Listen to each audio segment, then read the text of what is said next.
o Arthur Lira.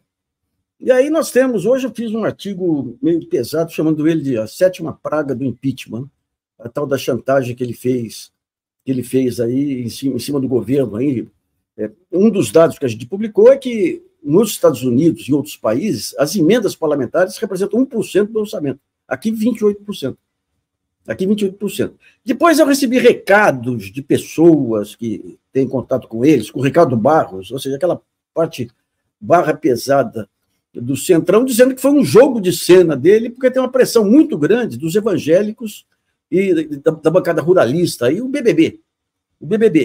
E ele quer emplacar o sucessor dele na Câmara, que quem conhece diz que esse sucessor entrando junto com aquele senador lá do Acre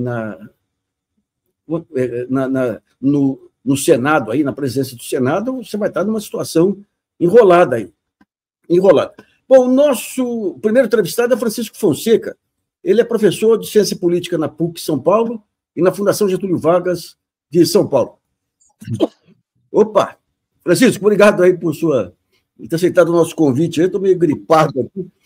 Como é que você está vendo esse governo, o governo refém aí dessa Câmara? Bem, boa noite, Nassif, internautas. Estava com saudade aqui de falar com vocês, já fazia tempo que não falava.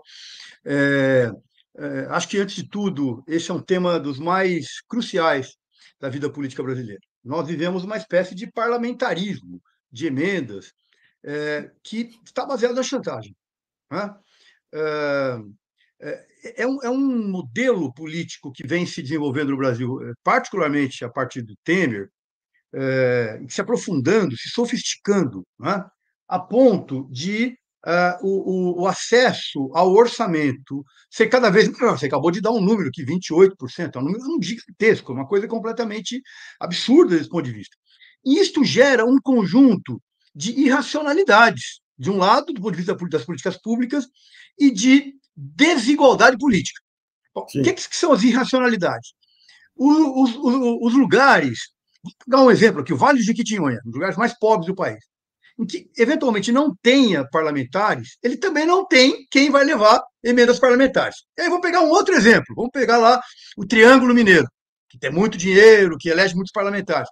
Quer dizer, as emendas parlamentares vão para onde os parlamentares se elegem e fazem as suas bases.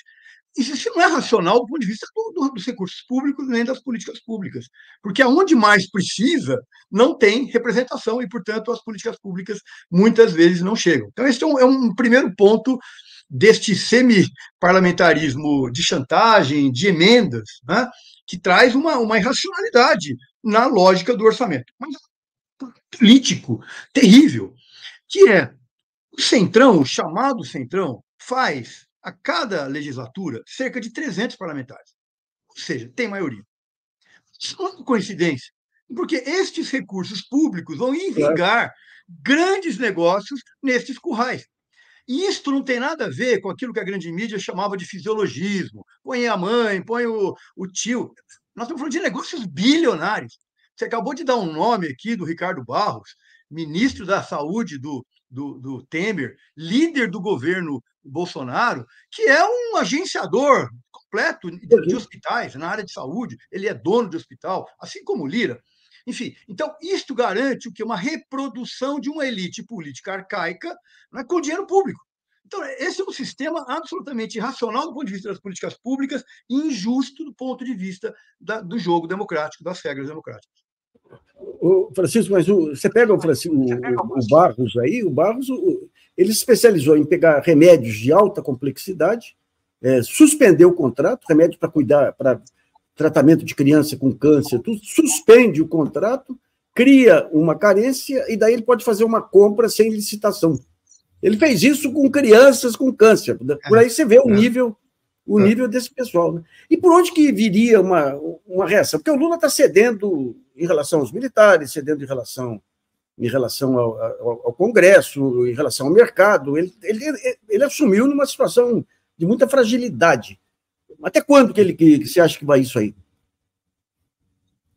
Essa é uma pergunta difícil de responder, porque justamente este modelo de reprodução parlamentar, né, torna governos progressistas, todos os governos, mas em particular os progressistas, muito reféns.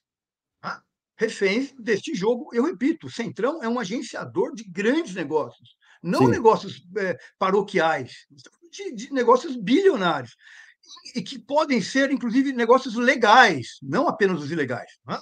Até porque tem um sistema de controle do país, isso não é também uma terra arrasada, embora haja muita intransparência. Acho que as eleições municipais de agora são fundamentais, porque as eleições municipais podem tentar, digamos assim, ampliar, a partir das prefeituras, bancadas ou prefeitos progressistas, isso influenciar eleições federais. Agora, é um jogo, Nassif, que sem uma reforma política que o próprio Congresso tem que fazer, é muito difícil, porque criou-se uma arapuca, né? Quer dizer, criou-se uma forma de governar das elites bilionárias. Isso é uma forma de governo.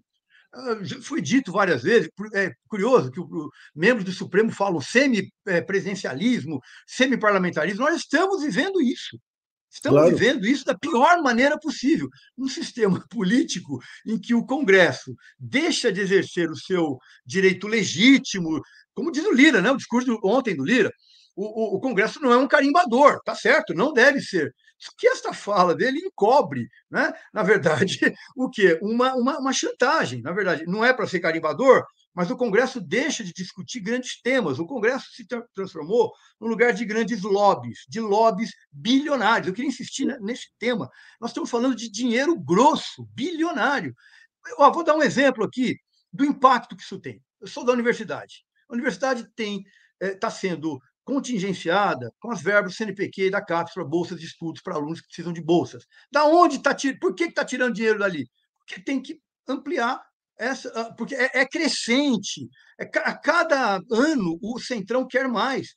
Né? Se a gente olhar nos últimos 7 anos, desde o golpe de 2016, a crescente que vem as emendas parlamentares. Isso não é coincidência, não é coincidência. Então, claro, precisamos de uma reforma política, para isso vai ter que ter muita pressão da sociedade organizada, dos movimentos sociais, mas também me parece que o jogo institucional, a partir agora das eleições municipais, será um outro elemento fundamental para tentar virar, o Centrão virar esse jogo. O Centrão não pode ter 300 parlamentares.